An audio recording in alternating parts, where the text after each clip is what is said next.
Welcome to another video. Sunday before lunch. So, sobrang dumi ng mga kotse. Kung nakikita nyo yan. Kasi no Friday, umulan nung hapon. Isang ulan lang yan. Ito, 190E. Ano. Medyo putik-putik.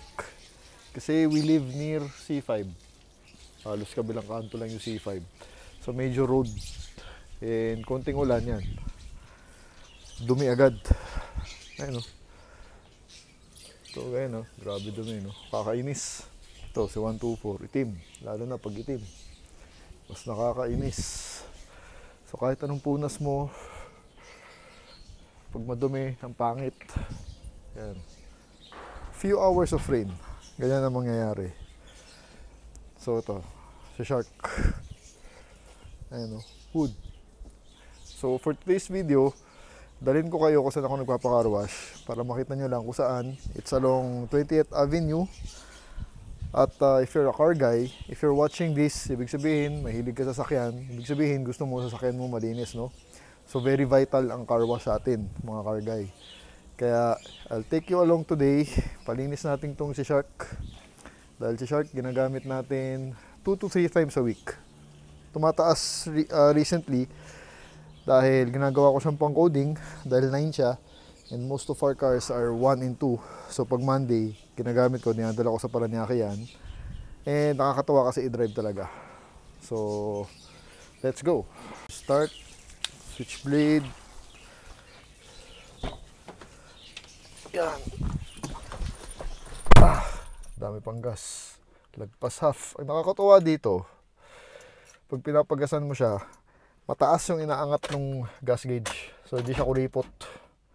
So, kahit yung 1,000 mo, mataas yung inaangat, no? So, yung ganyang gas, teka, yan, yung ganyang level, that's good for me for 3 days already. Libis to Paranaque near the airport. Back and forth, mga 40 kilometers yun. So, not bad naman, di ba? For a 2.5 V6. Ayun, dumi yun. Grabe dumi, kakainis. So, yun nga, if you're subscribed to my channel, most likely, car guy ka, most likely, gusto mo rin malinis ang sasakyan mo, lalo na yung loob.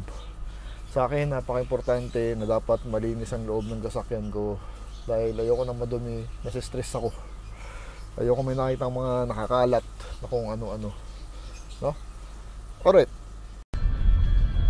Kung akala nyo, no, car wash, simpleng bagay na gawin. Actually ngayon, lately, actually matagal na, hindi madali magpa-car wash, lalo na kung peak na peak ang oras. Dahil sa dami ng sasakyan ngayon sa kali, kita nyo naman, traffic, diba? Napakadaming sasakyan lang talaga. So, ang mga car wash, punong-puno. So, ang tagal ng waiting time mo. So, ngayon lang, i-share ko sa inyo yung experience ko pag nagpapa-car wash ako para lang makita nyo ano yung mga hinahanap ko sa car wash, ano yung mga ayaw ko sa car wash. So, yun. Kasi kung ayun nga, kung car guy ka, most likely, madalas ka rin magpa-car wash kung gusto mo malinis auto mo, no? So, today is Sunday. It's almost 11 o'clock. Yari tayo. Peak na peak, weekend. Yan yung peak ng mga car wash kasi yan yung may oras ng tao eh. So normally kasi ako pag nagpapa-car wash, weekday para mas bawasan tao. So madalang talaga ako sa weekend kasi nga yun yung buhos ng tao. Tapos before lunch pa, so medyo kinakabahan ako dahil baka punong-puno yung car wash, no? Tapos umulan pa kahapon, so maraming maduming sasakyan and it's quite gloomy now actually. Yun lang, sana wag. So anyway, it's in 20th Avenue kung saan naman tayo madalas. May car wash doon na maganda. Gusto ko talaga yung car wash na yun. Maganda yung feel, maganda yung service, and relax ka. No? Sunday drive with the Galant 8th generation Shark. Ito nga pala, no, this car is still for sale. Nakapost siya. So sadly, talagang konti lang talaga nakaka-appreciate ng mga 8th gen na Galant. Mas popular pa rin yung 6th generation, yung GTI. Tsaka yung Ray-Ban nata, mas popular pa rin yun kaysa dito. Ito kasi medyo nasa executive sedan na siya eh. So, pag ganito, ang option mo, Camry, yung mga V6 ba? No?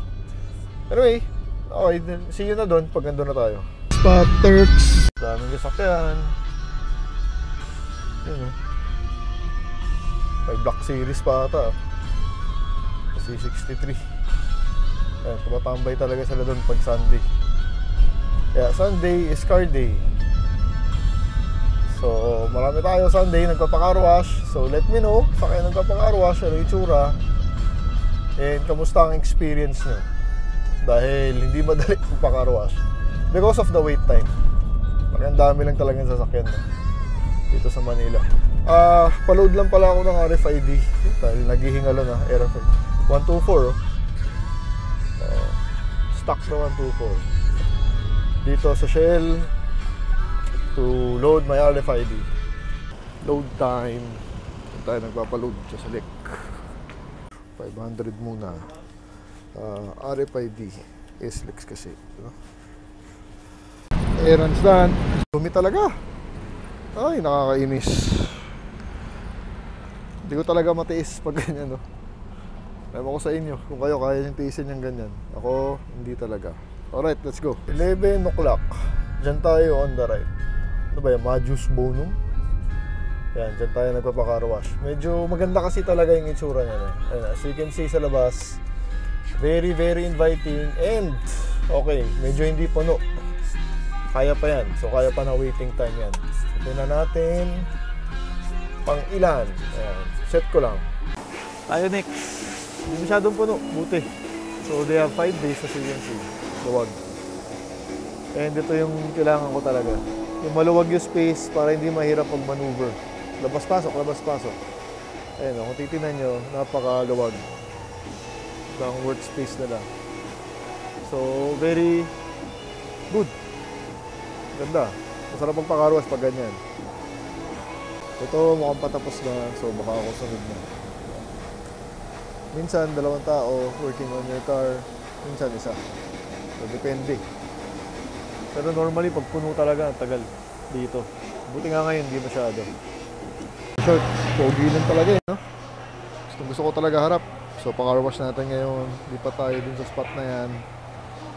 Yan. So, dito ako nagpapa-car wash. 5 minutes waiting time. We are there. Simula na. Ayos, medyo maluwag. Ito ang rates nila. Mahal na talaga ngayon. Small to 150. Hindi ko alam kung dito ako sa medium or large. 300 to 350. Premium would be yung may vacuum. Tsaka tire black. So, isipin mo yung E150 ko, nasa double XL ata yung 450. So, mataas na talaga ang presyuhan. No?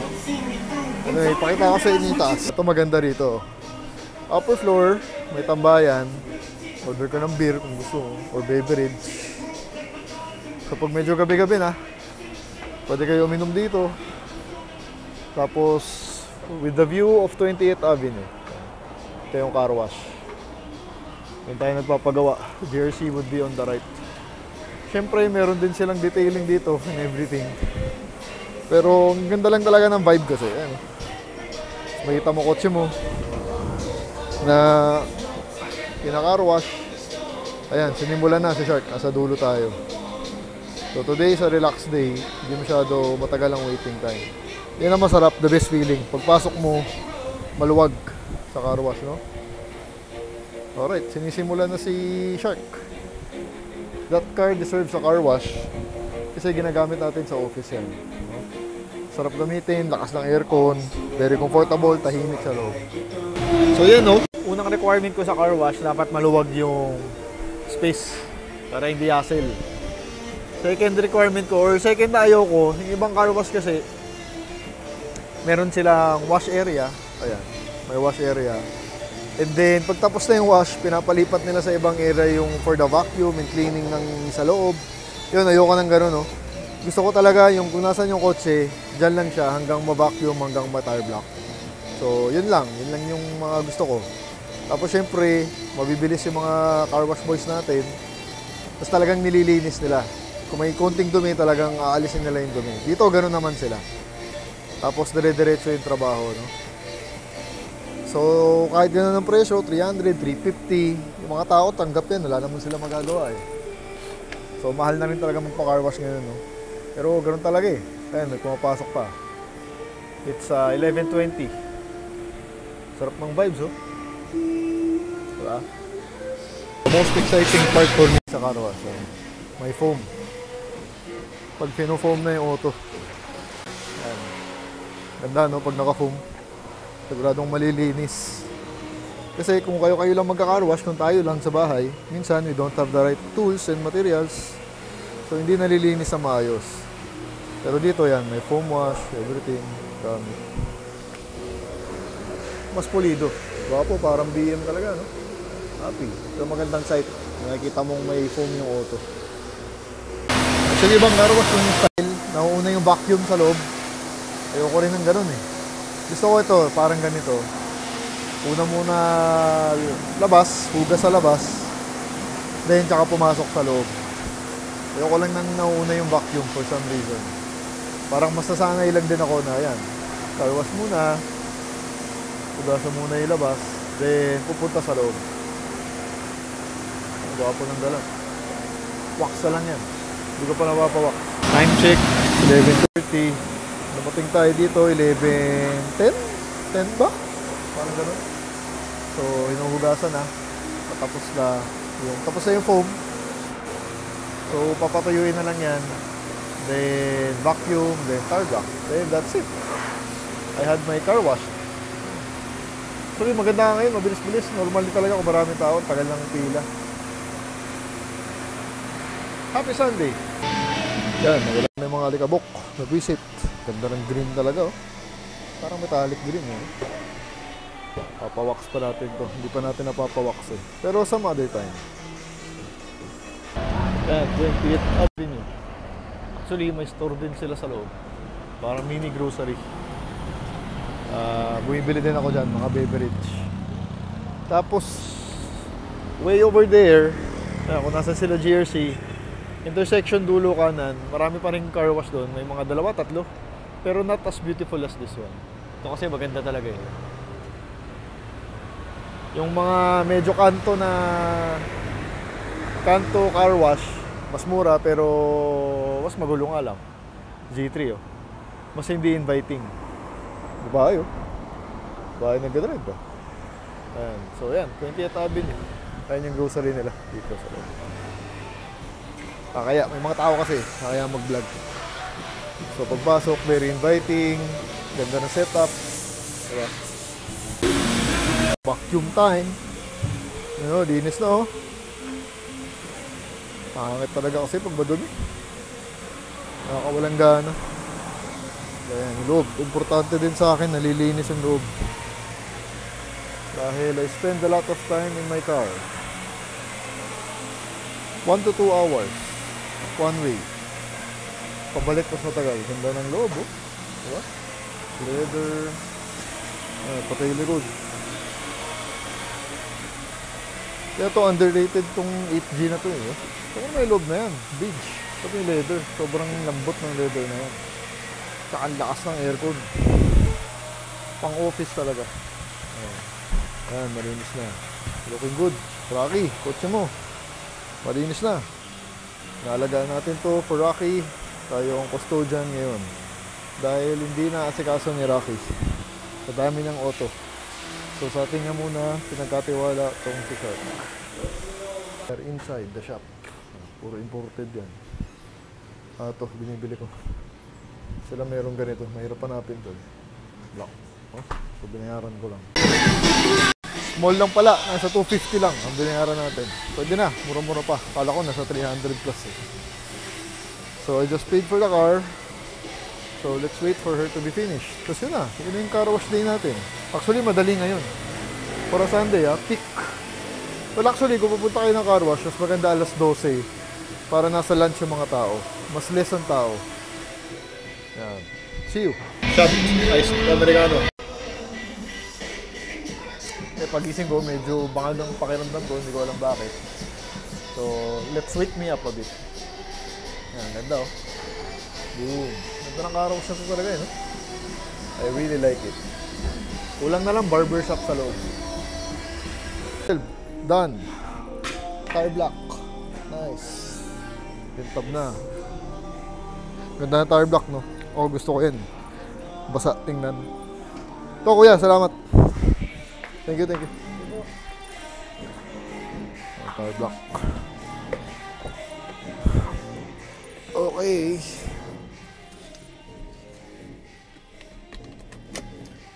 Ito lang din ang ayoko pag car wash. Naiiba yung adjustment ng upuan, no? Ayan, inuusog nila. So, ayan, nausog. Ayoko yung naiiba yung settings ng upuan ko, no? Pero wala, ganun talaga eh. So, we are headed back home. Picturean ko lang din ulit tong auto. I'll just get some new photos of the car para for posting sa marketplace, just to refresh the posting. And yun, sinama ko lang kayo sa car wash natin. Balikan ko kayo later. I'm so glad na hindi hassle yung car wash ngayon. Mabilis ang proseso ngayon. Walang tao masyado. Nagkataon, no? Malinis na ulit si Shark. Sarap gamitin, ang bango. And kuha ko lang yung camera ko sa bahay. We are here back in the village. Sobrang sarap talaga i-drive itong ni Shark, ano? Walang biro. Automatic. What I love about this car is the aircon. Super lamig ng aircon. Super lakas ng blower. We're number 1, 22 degrees. Ang setting lang niya, ang lamig-lamig. Kaya nakakainganyo gamitin. Syempre, hindi pwede everyday kasi V6 pa rin yan. 2.5 liter pa rin yan. So, mga 2 times, 3 times a week lang. Normally, mga 80 to 100 kilometers a week ako dito. So far. So, punta lang tayo doon sa spot. Doon ko natapusin yung vlog. Alright, so back here in spot. Giraffe Avenue. Ganda-ganda talaga dito eh. Kasi we get this view of the city. Ano, yung building. Yan. Eastwood. Eastwood ata yan. So, malinis na si Shark. As you can see, very happy. So, papawax ko yan para mas kumintab. Para mas lumabas yung metallic green niya. Kung metallic ba yan. Dahil medyo wala na rin yung kintab niya.